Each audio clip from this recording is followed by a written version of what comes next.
Amici di TG Plus, buongiorno. Oggi parliamo di riso veneto.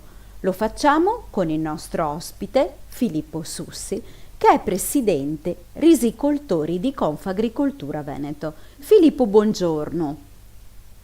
Buongiorno a tutti. Buongiorno a lei e grazie di essere in nostra compagnia.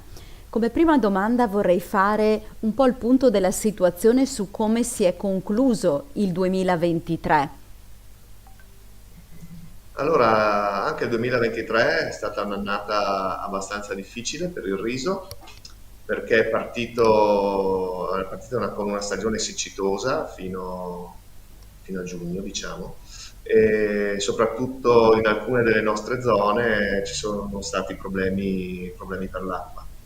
Non è stato come il 2022, che aveva creato veramente tantissimi danni alle coltivazioni e quindi si è riusciti comunque ad avere una buona produzione di riso, tanto che infatti anche le quotazioni del risone sono calate, non c'è stata quella mancanza di prodotto. Sono calate tuttavia le superfici coltivate perché questo problema, la paura della siccità, ha indotto molti agricoltori a non partire con la coltivazione, girare su altre culture che non avevano bisogno di minor acqua. Diciamo che la siccità è un qualcosa di difficilmente prevedibile, mi verrebbe da dire. Quindi, vedendo un po' il 2024 alle previsioni, credo sia un po' difficile prevedere questo aspetto.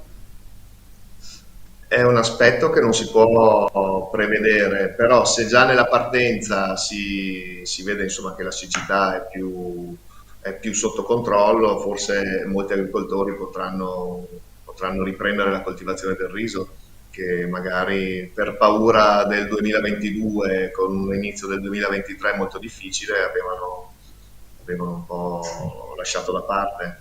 Quindi, diciamo, guardate al 2024 con ottimismo.